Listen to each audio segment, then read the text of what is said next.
Yeah, hello again. Welcome along to Evenings on BBC Radio Cumbria. We've got Darren Milby coming up, as always, between 7 and 10 tonight. Between now and then, you've got me, Paul Newton, the former Barnsley, Sunderland and Carlisle United midfielder, Chris Lumsden. And we're also joined by this man as well. Lumsden's in swinging corner, not a bad one either. It's a goal! It's Kevin Gray! What a delivery! It was a lovely delivery by Lumsden. Kevin Gray met it full forehand, smashed into the back of the net. Arenaldo now lifts it forward once again, not a bad ball. Now who's he going to break to? It's in! Yes it is! Kevin Gray! It's a goal, it's Kevin Gray! Kevin Gray has put the Cumbrians in front. Murphy drifts it in, it gets a deflection. It's in! It's in! Kevin Gray! Kevin Gray, has it got the final touch? Kevin Gray! Oh, what a game we've got here. And Kevin Gray was the man arriving. Kevin Gray has smashed that ball into the back of the net, and Chris Lumsden will take the corner high, swinging in. And tipped off! It's in! It's in! I think Kevin Gray's claiming it. Goalkeeper came out, got a fingertip to it. Kevin Gray hit the underside of the bar, came down over the line, and Carlisle United in the 70th minute have got the all-important equaliser. Kevin Gray was there. Thank you very much. Game on!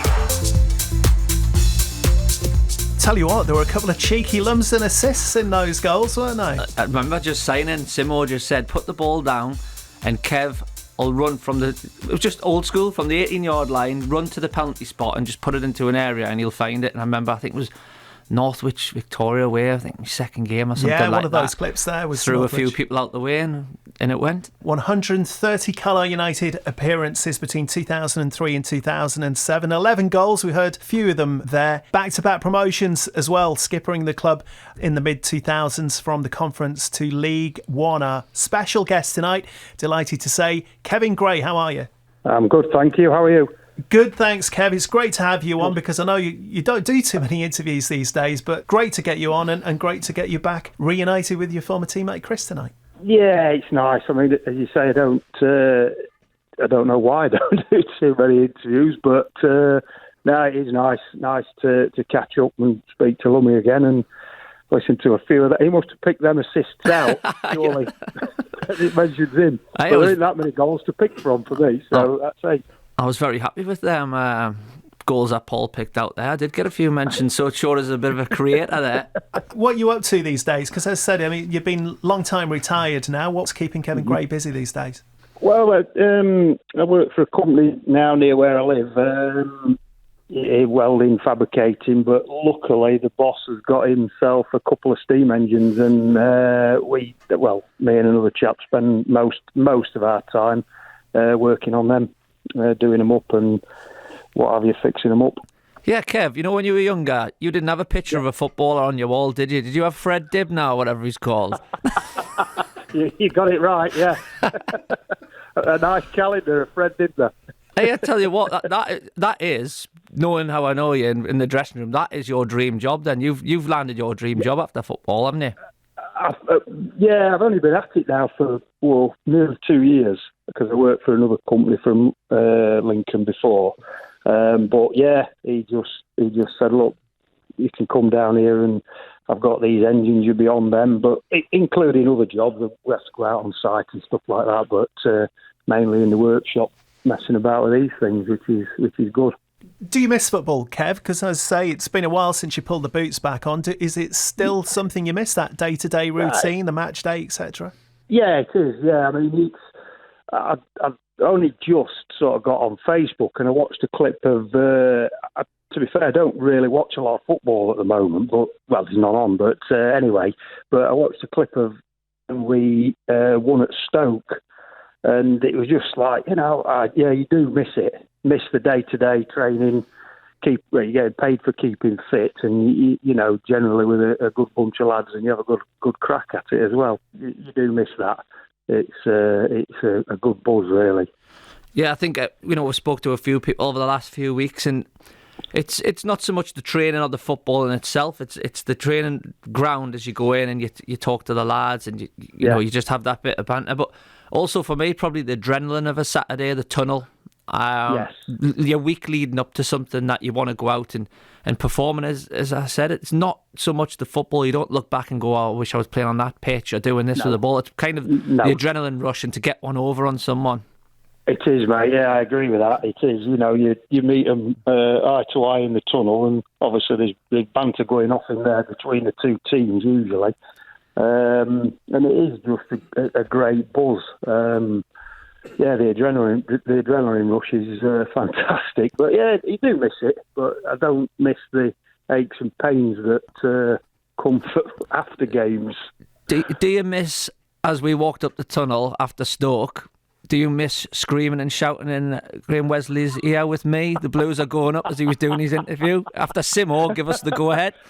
Oh, that was brilliant. Weren't Danny with us as well doing that? Livesey that was the loudest. He had been there a year, hadn't spoke, had he? And it was the loudest I'd heard him that night. Yeah, that was fun. He must have been deaf as opposed, because I think, well, you in one ear and I in the other ear. Yeah, and then Danny just comes through the middle. He did, yeah. It was, stuff like that. I mean, I think that just was down purely because he was sort of having a go at us, weren't he, before in the build-up to the game. So it was just nice to get one over on him. Did you play in the game? We spoke to Kieran Westwood about it. It was one of his first games. I was injured, but we played Stevenage away around about the March, and the beat were 2-1 with 2 goals in the last minute or so. You had an injury that season, which coincided with a really bad run we went on, and I just didn't know if you were back by then or not. I might have done. Did they have that? Was that lad? It was a right gobby little devil played up front for him. Dino Marmaria. Was that him? Yeah, that's the one. Yeah. I think I did play in that game. Yeah, and I'm sure. Did we not? Did we lose it? Yeah, lost it 1-0 up with a couple of minutes to go, and Kieran kind of had a bit of a wobble. And after the game, that's when they, ran on the pitch, and that Dino Marmaria, everyone was giving it, and the Carlisle crowd pulled Kieran into the crowd to give him a cuddle, and he said that was the moment that kind of stood with him as well. Yeah. I think I did play in that game, yeah. But want to go back through your Carlisle career a bit later on into the chat tonight, Kevin. But let's just go rewind right back to the beginning, because it was at Mansfield where you started your pro career. Just talk us through how that all came about, how you were first spotted by Mansfield. Well, it was playing for a county side, local football teams, and the Notts county side, and it just came from there, really. They used to have scouts going out watching games, and we just picked up and went down, and that was it. We ended up staying there. I think I might have been able to go to Sheffield United as well, but obviously the chances of breaking into first team football early in your career was minimal there. So it was, decided to sort of start at Mansfield on the YTS scheme, and after 2 years, luckily they kept me on as a pro. Was that the YTS scheme that was the brutal YTS scheme? As in a lot of things going on in a 7:45, 9:45, whatever, pros basically bullying you, and you're there till 5, 6 o'clock at night? Pretty much, mate, yeah. I can remember numerous times that the lads, the young lads, if the boots weren't cleaned properly, there used to be a certain goalkeeper there that had come in with a wire brush in one hand and a boot in the other hand and just turn the lights off and start swinging. It was absolutely brutal, but in my opinion, it was great character building. We used to have the groundsman chasing you around with his fork, trying to spear you with his fork down there. It was all good fun. I mean, obviously getting smacked with a wire brush it sort of hurt a little bit, but it just made you, in my opinion, it made the lads there better lads, if you like. Yeah, it's a recurring theme everyone will speak to. It's the same at the time. You think you're in hell, don't you? But when you get out of it and you look 10 years later and you think that made me a bit there, that really put me on the right path. It did, yeah. I mean, whether it's for the better or for the worse, that they stopped a lot of that shortly after. I think probably 2 years into my first pro contract, the lads stopped being able to do things like that. So But anyway, it was a good crack. The 2 years as a YTS and what have you, it was good. It was good. So who was your first manager, and how did you progress into that first team?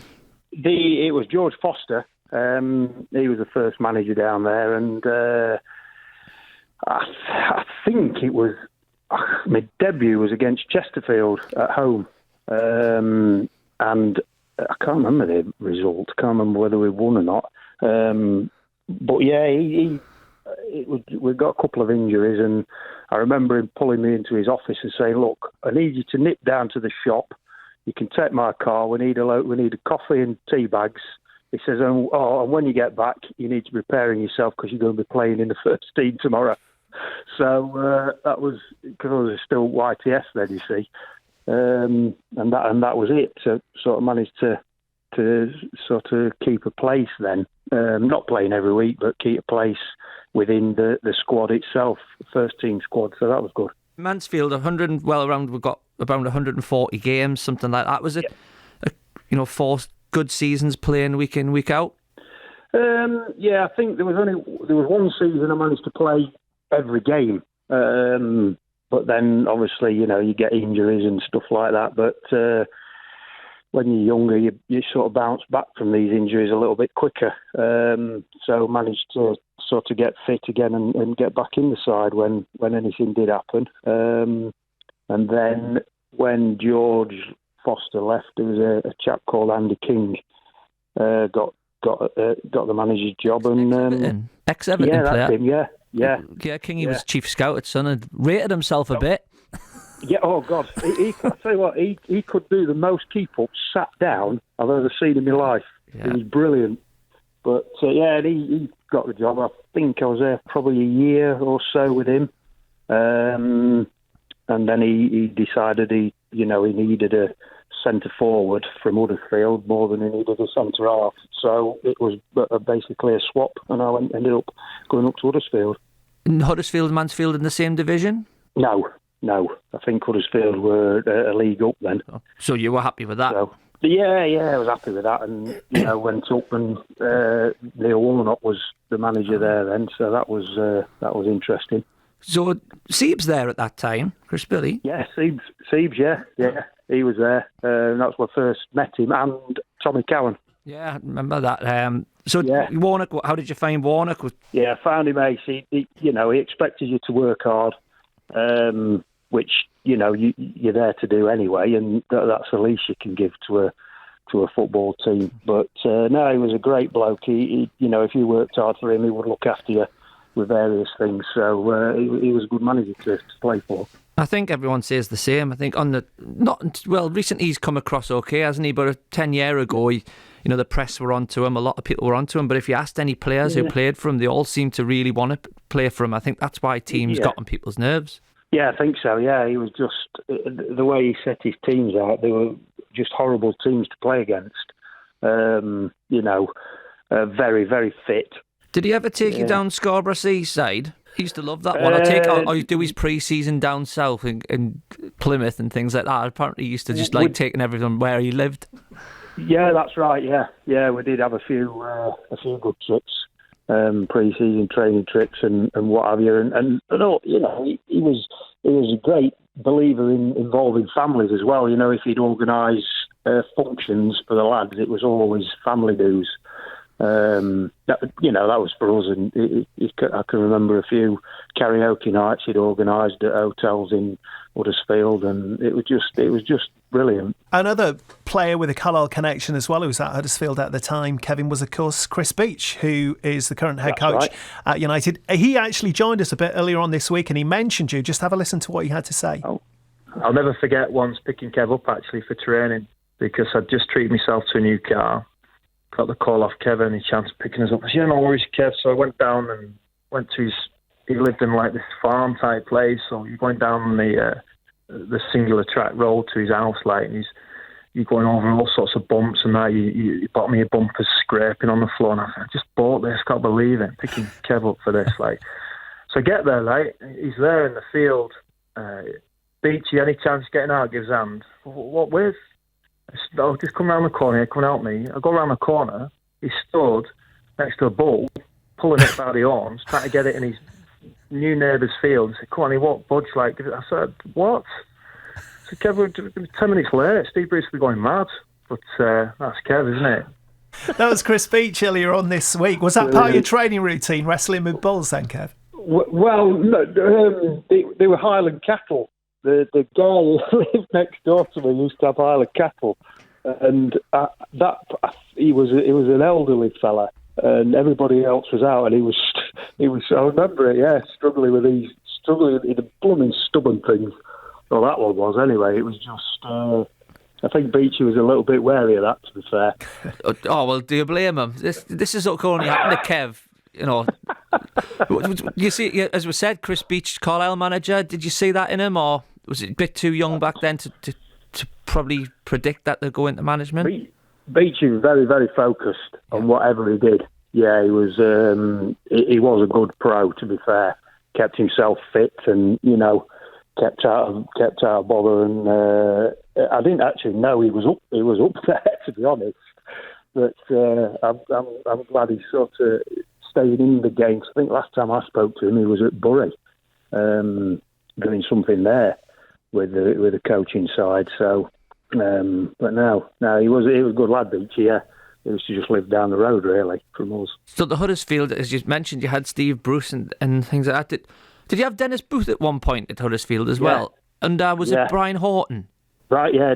Dennis was there with Brian Horton. Yeah, that's right. Brian Horton was a bit vicious, wasn't he? Or he could be, yeah. I mean, he was another good manager, to be honest. He was same again. If you sort of worked hard for him, he would look after you. Yeah. Like most of them. I mean, there weren't many bad managers I played for at Huddersfield, to be honest. But he was good, and alongside Dennis, which obviously we know Dennis from up at Carlisle, it was just a good time there, to be honest. What would you play in the game? We spoke to Bridgie not long ago, and I always remember it. He came on Sunderland v Huddersfield. I think he's 2-1 up at Roker Park, and he came on as a 17-year-old, and he did, yeah. Remember that? Yeah, and he got Ben 2. Thornley got sent off. Ben Thornley. For Huddersfield, Ben Thornley got sent off in that game for throwing the ball at the referee, and then Brian Horton went mad at him. But yeah, I remember Bridgie coming on, and I was supposed to mark him, and he scored. So yeah, do remember that game. Brian Horton went absolutely mental. 8 years in total at Huddersfield Town. You obviously enjoyed your stay with the club, but how did the move to Carlisle United come about for you then in 2003? Well, that was, I'd left Huddersfield at that time, and I was over at Tranmere, and I was having a bad time there, to be honest, with injury, and I just didn't enjoy it, and I weren't playing very well at all, weren't in the team, and then it was, I think it was just into my second year at Tranmere, and Dennis phoned me, and he says, what are you doing? I said, what do you mean, what am I doing? He says, well, are you staying at Tranmere or not? I went, what? Yeah, because I'm not going anywhere else. He says, all right. He says, well, we want you to come up to Carlisle. We need to sign some players. There was obviously Dennis and Simo. I says, yeah. He says, well, you haven't even heard what we've got to say. I said, I'm not bothered, Dennis. I'm coming because I bloody hate it here. So, and that was that. Went up and sorted it out, and at that time it was the best thing I did. Just quickly, who was the manager at Tranmere then when you were there? It was when I first went, it was Dave Watson, and then he got sacked because we weren't doing very well at all, and then a guy called he was Ray Mathias took over. He was the assistant there at the time, and I just did not get on with him. He didn't like me, and I didn't like him, so that was that. So we all have these clubs where it doesn't click. As much as it didn't click at Tranmere, was it the minute you got to Carlisle you knew it had clicked? Was it probably because your mindset was I wanted to be there? Yeah, exactly. Yeah, that's exactly right. I mean, I was probably a bit wrong and negative at Tranmere, but as soon as I went up to Carlisle, we'd got Dennis, which I knew straight away, and he's just Dennis, isn't he? Yeah. and then the lads, they were a great bunch of lads, and then you could see what Simo was actually trying to do, and getting different players in, which was quite difficult at the time. But he sort of got one or two players coming in, and it was just a good club. So you got there when the kind of change was moving, wasn't it, under Simo and Dennis? Was there any leftovers or hangovers from the previous reign? Because we spoke to Kev Henderson and Arnie when they got brought in, and not digging them out, but there's a few Irish lads and a lot of bad attitude, people smelling the drink nearly every morning. Did you find that, or...? There was a little bit. I mean, you could tell the attitude was not as good as it probably should have been. Not from everybody, but from certain players, because obviously Simo had come in and he was trying to change things, and he didn't particularly want certain players there. Yeah. So that it was very difficult at first, but as soon as you get one or two in with the right mentality and right attitude, then things start turning around a little bit, and other people that are already there start thinking, oh yeah, maybe we should get our finger out and start cracking on, because things are going to be a lot better. Yeah, I think a lot of people who were there at the time used to mention the Irish lot, but then you look at Brendan McGill and Peter Murphy, who were the other side of it, weren't they? They were really people who jumped on board with... I knew Brendan would, because I knew Brendan from Sunderland, but I didn't know Murph, but obviously he's very professional. But to them to go with it, they ended up being real key players as well. That's right. I mean, they great players, great lads. I mean, good professional, a good player, very good player. And Brendan, probably one of the fittest people I've ever seen. He could just run and run, and a good footballer. So, and with them and other signings that started coming in, it was looking very positive.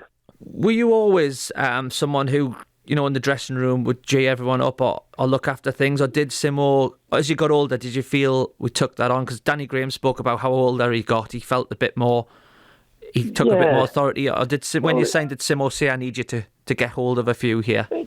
Yeah, he did a little bit, but it's just, it all comes with experience, doesn't it? And as Danny said, at an age, you feel as though, because the older pros when I was younger used to look after the younger pros, if you know what I mean, and you just feel that you've got to. But then there's certain days when even the older ones need a G'ing up, and there was always at Carlisle somebody there that would do it. You got in the building. They obviously, was it with the bottom of the league and they're just starting on a run, or had they not started that run? No, they hadn't started. They hadn't started the run, and it was just what when I'd already made my mind up really, but it was just what Paul Simpson was saying he wanted to do, and things like that, and it was just it was just positive, very positive. Got your first win against, was it Torquay? And then things started... I can't remember. You got your first win, I think, against Torquay, and then just what people speak about, the momentum or a winning mentality just suddenly dropped, and he's went on an unbelievable, second half of the season, because it was dead and buried. Did. Yeah, that's right. I can't remember how many points adrift it was at the bottom, but was it something like 15 or 16 or something like that? But yeah, we got. But the other side of it as well, Simo got us fitter, a lot fitter. As you know, when you came, he liked a good fitness session. Yeah. So that was one thing that needed to be done was get the lads, because I weren't fit coming from Tranmere, because I weren't playing and with injuries. But he did that. He started a good fitness thing and incorporated a lot of football with it. So that was good. Was there a point where you thought we're going to stay up here, or was it always? Yeah, there was a point. I mean, there was. I think we closed it right up, and I believe we had to win at home again. I can't remember who was playing at home, but we didn't do it, and unfortunately got relegated down to the conference. But looking back, I suppose that was probably a good thing that happened.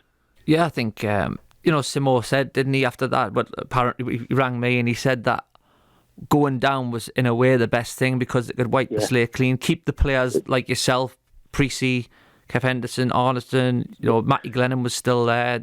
And he said he could then build the Brendan McGill's, Murphy, and build a team capable to go up from the conference. Obviously, Siebes was there, and Tommy Cowan came in as well. And he started signing other you came. Then it's when the team was winning and doing better, it started attracting a lot of other players. Then really, it wasn't as difficult to get people to come. I'm going to turn the tables here because I normally, when guests come on, I always say, what were your first impressions of Chris? But I'm going to ask Chris a question here. What was your first impressions of Kev when you walked into that dressing room for the first time? You don't really want him to answer that. Well, it was a bit like what Kev was saying with Tranmere. I was at a point where Barnsley had been a rubbish couple of years with administration, etc. And then I just wanted to get out, and I was still under contract with Barnsley, and so much so that they'd say they'd pay my wage wherever I went. So I went to Carlisle, probably thinking I was going to keep fit, and I had a move to Bradford lined up and things like that. And I just walked in the dressing room. There was one spare seat, wasn't there, right next to him. I thought, and usually where you sit, you're going to stay. And I thought, it's all right, I'm only going to be here a week tops. So a big man mountain there. And then, the thing was, everyone just, hello, or what Kev would say, how do. And it was just, from there, you get a sense of a club, get a sense of the people there, and you think, suddenly you look around and you like I said at Barnsley when I first signed, you're looking at people walking through the door and saying, how they're in this position. It was like Carlisle. I was like, how are they in this position when the likes of the experience, the players they've got?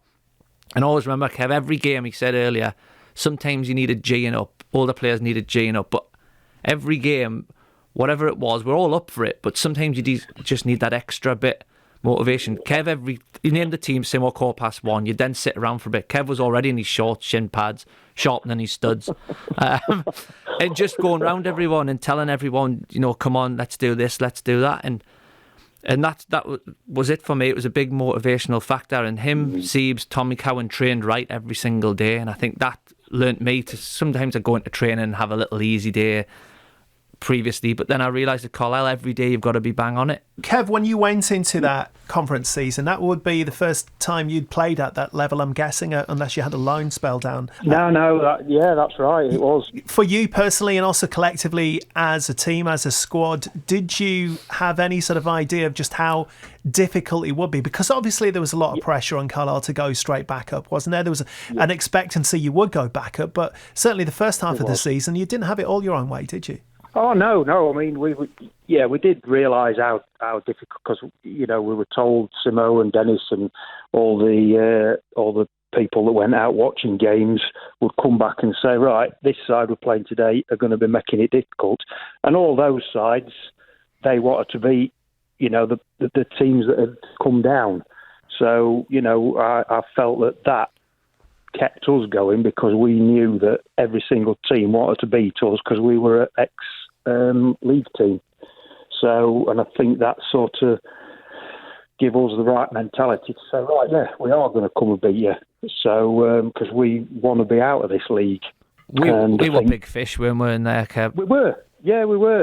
And obviously when we were near the top, we weren't at the top, but when we were up near the top, people were wanting to knock us down.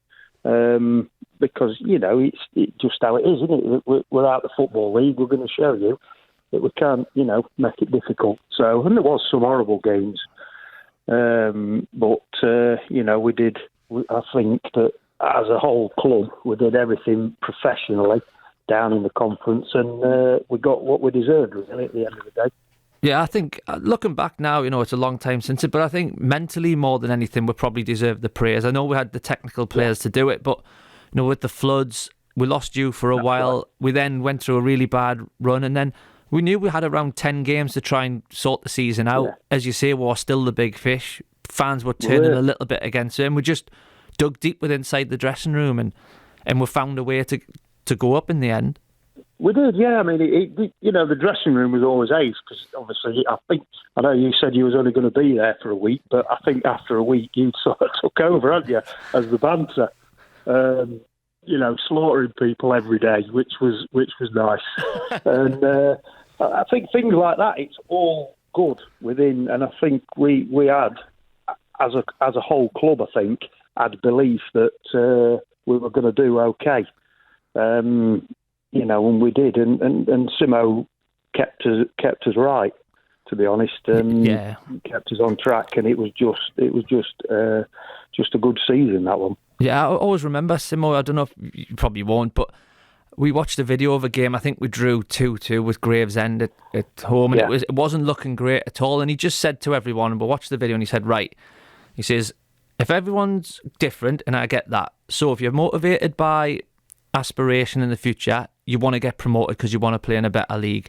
He said, if you're motivated by money, then Fred's up the win bonuses to go up now. And he says, right. I don't care what motivates you, but collectively we've got to go up and we want to go up. So you pick whatever you want, and it doesn't bother me which one it is. But from today, we try and we go from there. I do remember that. Yeah, that's right. Yeah, it was. It was good. He was good at stuff like that with Simo. He was a good manager, to be fair. Did you not fancy a pen in the Aldershot playoff? No, didn't, mate. 4 and 5 yards out, didn't it? I just looked around. Simo was saying who fancies it, and he looked at you, and I just pulled Simo. Went, no, leave him. No, I didn't fancy that at all. I don't think I've ever scored a penalty ever. So I'm saying that I haven't took many, but now I left it to the lads that can score goals, mate. That's no to do, mate. You should get if you're on YouTube, etc. Now you should get on that Aldershot game, because still to this day, looking back at it, when we're dead and buried in that penalty shootout. And Matty's basically got to save 3, hasn't he? And somehow he pulls it off, and we score the replies. But at the end of that game, you just felt I felt in the dressing room. It didn't matter who we played in the final. I thought, that's it. No. We'll do it now. I did. Well, we did have a little bit of luck as well, because I think I remember Danny having it, because I'd pushed one of their lads in the back to win a header, and to be fair, I think that should have been a penalty to them. I think it was during extra time, I can't remember now, but Danny had a right go at me, and rightly so, because it was a bit daft. But it was, Matty produced, didn't he? Yeah, Matty says that you and Matty were the best head tennis champions. Oh yeah, they were, Paul. I'll say it, for a big lad. Yeah. Kev could play, and and Matty, because Murph used to get so angry that he couldn't beat us.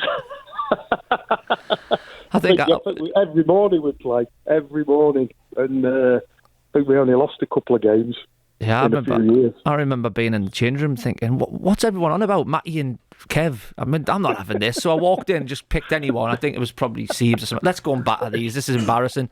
Walked off there, a proper lesson, and I mean a proper lesson. And so I just used to say, get bitter and say, well, let's see you on a Saturday doing that, Kev. No. That weren't my job, mate. What are your memories of that player final then at Stoke against Stevenage, Kev? What, in terms of the build up to that game through the week and then the actual game day itself? What are your memories of it? Well, obviously the build up was hard work. We were well prepared, I think, for the game. We'd managed to keep more or less every player fit, I think. And it was Simo had just prepared us perfectly for the game. We knew Stevenage. They were sort of a decent side as well. Obviously, we knew what was up against, but we knew it was going to be a battle. So I think at the end of the day, I don't think their manager helped himself that much, because I believe with what he was saying about Carlisle before the game, in the lead up to the game, lifted us to prove him wrong. I can't remember exactly what he said, but I know it wasn't very pleasant. Yeah, I think I don't know if you remember this as well, but we got there late, didn't we? So we didn't have time to really do a proper warm up. But I think that's completely helped us, because we just ran in, put our boots on, didn't let the atmosphere hit us, because if it did, remember that we took over the stadium. Yes, that's Carlisle, right, and I think if we had been there a while and soaked it up, the adrenaline might have came out of our bodies, but we got there, got our boots on, and out we went, and it just seemed like we were kicking off as soon as we got off the bus. It did, yeah. I forgot about that bit, yeah. But no, that's right. I think it did help us. And then when when you go out and there's thousands of our fans there screaming, which was, fantastic. The support that we had, well, throughout the seasons, to be fair, the support we had was brilliant. And I think also, when you're going down to flipping Cumbria Island and places like that, you've still got a lot of Carlisle fans there. Yeah. And I believe that, the support and the fans travelling to places like that also helped us, because you think, well, they can't travel all this way, they're wasting the time, we've got to do something for them, basically. Relief or joy at the final whistle, a bit of both? Well, obviously, relief, because it was 1-0, weren't it? Yeah. And they pressed on a little bit and caused us one or two problems, but just the relief, and then the sheer joy when you realise that we were actually getting promoted back into the Football League, and all that hard work that we'd done through the season was paid back. Yeah, and then it was quick turnaround, wasn't it? Simo quite quickly said, we're not here to make up the numbers in League Two. We're going to go for it again. Where I was thinking, this club's yo-yoed. Well, not yo-yoed, but they're always down the bottom. Yeah. If we just consolidate this year and then build from there, right. But it ended up hitting the ground running. It did. I think we had a few days celebrating, didn't we, up in Carlisle? Ukrainian club with a sing-song. Oh my! Right, well, are we going out tomorrow? No, I think we'll stay out another day. Yeah, but that was straight. Obviously get that, do the celebrating, which was deserved for the lads, and then straight back into pre-season, and obviously bringing a few more players in. Yeah, I think it was quite surprising when we got there. Simo had, I know it didn't work out for him, but Rafael Nardi at Woking, he went and got, at the time, he probably was one of the best players in the conference, and he was trying to sign Zigo Aguinaldo, who came in, he just couldn't believe what signed Bob. He just, I know. And what swung it for him, apparently, was the scenery just around Cumbria. He just said, yes, this will do me, and then you knew from the first training session, you're like, how on earth have we signed him? I know. Yeah, he was a good lad, actually, Zigo, wasn't he? He was very, very professional, But it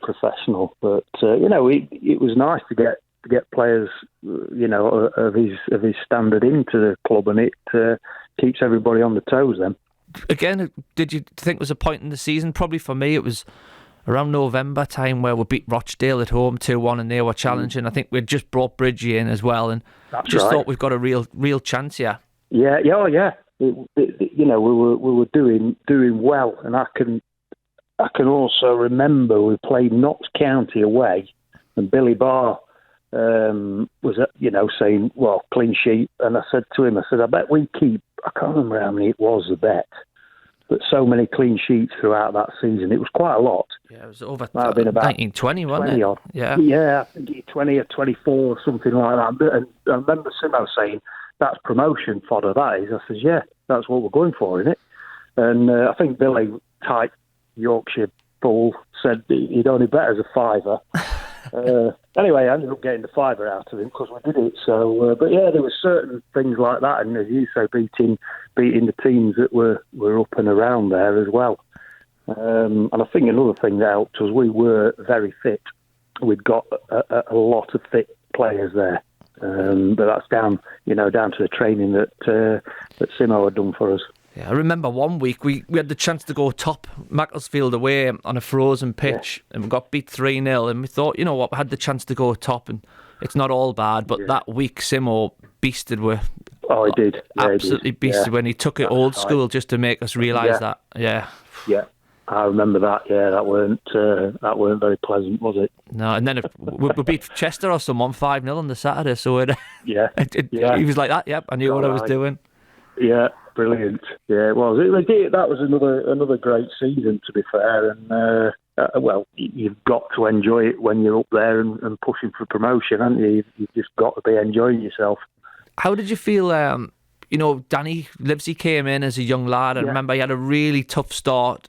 And it was kind of, and he always says it about you, and it's no one knows, everyone knows about it, that you kind of took him under your wing, and Grandy, and you kind of helped develop them, and Danny went from strength to strength, and to see him in that League Two team, very accomplished. Did you feel just keep talking to him all the time, and you could see it in him. That's right. I mean, I think not only. I mean, he sort of helped me as well in a way, because Danny was a good player, a good defender, and getting players like that in your position keeps you on your toes, because you think, hey, he's a lot younger than me. Yeah. And, we were fortunate, really, because it just sort of clicked on the pitch for me and Danny. We seemed to have a decent understanding of what we were supposed to be doing, if you like.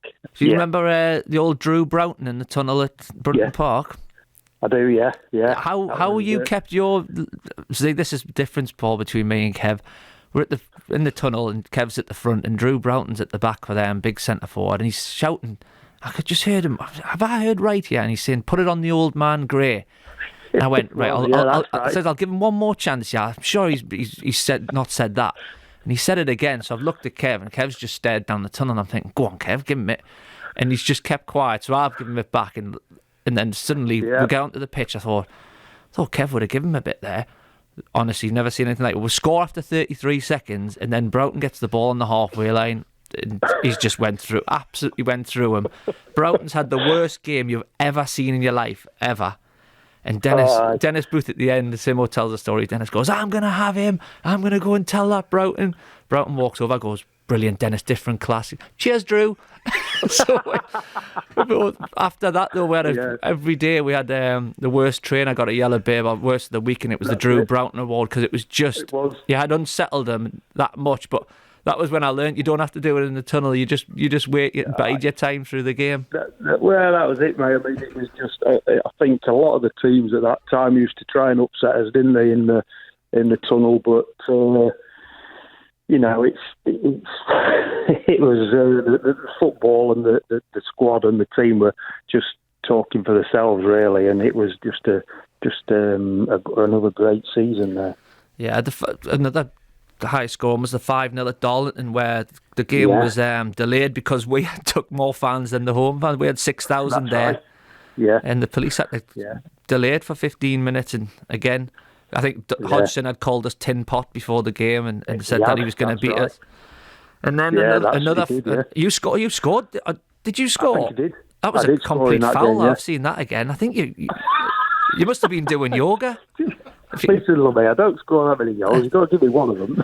There was I seen it not long ago, and the flexibility of you to get it. I think it's definitely a foul on the keeper, but they've given it. Yeah, well, that's it. Yeah, went in, did it? But that season, walking over to the 6,000 at Dalton after a 5-0 win, and then we get to the dressing room door, and I can't help myself, I'm banging it, and then the next thing, your fist comes from nowhere, and we're ready to celebrate in the dressing room, and I bet you can't remember this. We get dragged into the drugs test, me and you. I do remember it, mate, yeah. I was there for hours. I was there for 3, and then I walked out, and I seen your family. I went, "You've got another long wait here." Yeah, hours. Ridiculous that was. I remember that, yeah, definitely. They always seem to grab you on the best moments, didn't they? When you've had a good game or you've had a good win, they're always there waiting for you, and you always seem to be the same people picked out. I don't know if that was a good or bad thing for us being the same people picked out. Nah, well, it was just that. It was a pain. I can remember that. Yeah, definitely. I was going to mention that to you, so if you'd remember. But yeah, blooming ridiculous. What was it like for you then? So you went from a bit. Went from Tranmere, and you're probably thinking, if you're honest, I'm winding down my career here, to suddenly 3-4 years at Carlisle, where you're most successful captain for decades, new lease of life, really enjoyed living in the city as well, and gaining massive respect. And basically, I could see you off the pitch, you were just enjoying life, weren't you? Oh, yeah, it was brilliant, mate. I mean, you couldn't not enjoy it. As you said, we had a good bunch of lads, a good managerial team, great owners, and the city was ace and the fans were ace. I mean, I know that the fans come from what's happening on the field, but really enjoyed it. Really enjoyed it there. I was quite sad really when it had to sort of come to an end, but it felt like, especially we've been at Tranmere and having probably the worst 2 years in my career there. But yeah, coming up, and it was just right. Oh, here we go. New lease of life, as you say, and really enjoyed it. Yeah, we'll come to the, when you left, it was just a quick one what we've bypassed. Do you think, the floods when they happened, that all brought the supporters and lads together as well, closer? I think it did, yeah. It did. I think it brought the whole city closer together. It was terrible. I mean, we were lucky because we lived away, and a lot of the players lived away. But for the residents and the people of Carlisle when that happened, it was just horrible, really, for them. And they did very well to come back from that. Yeah, because it isn't like it is now where people are kind of know what's going to happen when it floods. It just happened, and we were, I think Simo's house got done, a few of the lads' cars, and it was just a time when it was. Yeah, I mean, it's things to me, things like cars and that. It's people's houses and all the possessions that they've got inside that can get ruined from floods. I mean, the flat that we used to stay in that got flooded, but only the downstairs bit. But for the people that lost a lot of things, then, and they were put out for months and months and months. It must have been terrible for them, really. Yeah. You go on to the, Simo leaves for Preston, which, we're all disappointed with. Yeah. Coming into what, ended up being your last season in the McDonald, you played though quite a bit. I mean, I think we heard a goal on there. Rotherham away, about the fourth last game of the season. I think you scored the winner, didn't it? Might have been. I don't remember, to be honest. But it was. I mean, Simo obviously he wanted to leave at that time and go on to Preston because they were a bigger club. And as you say, I think everybody was sad about it because he did brilliant for Carlisle United, and it was sort of sad to see him go, to be honest. Did you feel that Neil MacDonald was going to go another way, or did you feel you always had a chance of an extra year? I don't know, to be honest with you. I kind of felt the way, because obviously I was getting on a bit, and I kind of felt the way that things were going there, that I wouldn't probably be playing much, and I don't know, as whether he wanted me to stay on us with the football and what have you. So it was just sort of decided then that I would leave in the end. Yeah, I think I spoke to Greg Abbott not long after it, and he had he had said he had pushed Neil MacDonald to give you a year, and then what was happened? Neil MacDonald, went after one game, and sometimes you look back and we had a little bit of shortage of defenders, and it would have been perfect had you been there. But hindsight, isn't it? Yeah, it is, mate. I mean, these things happen, don't you? And you can't. I was upset to leave because as you said before, I did love the place. I like being in Carlisle and around there, and a lot of the lads were still there. So, but these things do happen, unfortunately, and it was just not to be that I was going to stay for another year. Best time of your career? I think it was, mate. Yeah, it was just obviously because we were winning football matches, but also there were great fans. The club was going in the right direction at the time, and a good bunch of lads to spend every day with, if you like. And the Stockport game, last game of the League Two season, 0-0. Yeah. We get on the bus, and I didn't even know there was. We're on the bus. We're getting the presentation of the trophy at the ground, but I didn't realise, to be honest, that there was going to be thousands on the pitch waiting for us. No, I didn't either. No, that was it's just a pity we were away for that particular one. But yeah, I remember that game. I think I got my nose broke in that game because I did, because I can remember Danny, because it was right towards the end of the game, and Danny went, "Are you crying?" I went, "No." He said, "You are. You're crying. Just because we're winning the league, and you're crying." I said, "I've got my nose broke, you fool." He went, "Nah, you was crying." Yeah, so no, it was. I as I say, there were a lot of people stayed there for that particular presentation.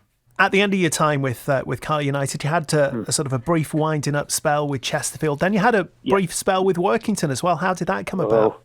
Well, I'd obviously finished at Chesterfield at the time, and I think Darren Edmondson sort of said your fans coming down, and I did, and I think I played about half a game. I think I got injured, bad knee injury, so unfortunately, that was the end of that. It didn't last long at all. So I think the recovery time for the injury was about 18 months, I think, and by that time I was, nobody's going to hang about and sort of sign you on at that particular, when you get to that sort of age. Well, I think, looking back, captaining and lifting the trophies, but I think as I speak to Dennis and Simo and the lads, I think the thing to take out of it is that you were a major part of turning the club completely round, and it's still disappointing that Carlisle aren't in League One and to where we were, but it could have been a hell of a lot worse had that dressing room not had you in it and not got out the conference. God knows where we would have been. I know. I don't. Yeah, I mean, it's nice that you said them things. I think it was just a combination of everything, and other players that come in, and Simo's focus on what he wanted from the players and the football club. And then obviously you've got, Dennis there, who's very wise with the football, but also one of the funniest people I've ever met. He was just hilarious. I can remember him pulling me before one game in that, the season we were in League Two. And he says, "Yeah, come here, I want to have a bit of a chat with you." He says, "Come in here. I need you to do something a little bit different for me today in the game." I went, "Oh yeah," thinking it was a free kick or a corner or something like that. He says, "Yeah." He says, "I want you to play well." and I walked out laughing. It was every day, every single day. There wasn't an off button, was there? Oh my God, he was just one of the funniest people you've ever met. He's mentioned, he's mentioned up and down the country on various podcasts every single time. But brilliant. Just a quick couple of questions to do at the end. Toughest ever opponent, wherever you've been? Blooming heck. That's quite a difficult one. There were a few. I mean, back, years ago when I was at Mansfield and early days at Huddersfield, there were a couple of very tough lads at Birmingham. Big John Gale, he was a tough opponent. But then when I was a kid, a lad at Doncaster called Billy Whitehurst. Now he was a very, very tough opponent. So going back, I mean, a lot of them I can't remember the names, unfortunately. But going back to when you were younger, then I can remember playing against Andy Morrison as well, and he was down at Plymouth. Now he was a tough opponent. I know he was a centre half, but he was another tough opponent. Best player you've played with, just for any reason? Could be mentally, could be attitude or ability. I think, there was a couple for me. I mean, when I was at Huddersfield, there was a lad called Lee Sinnott, centre half. He helped me a lot to progress at Huddersfield, which, I was very grateful for. And then Danny, he was I think we seemed to have a decent sort of a partnership and understanding at Carlisle. Yeah. So I would probably say those two.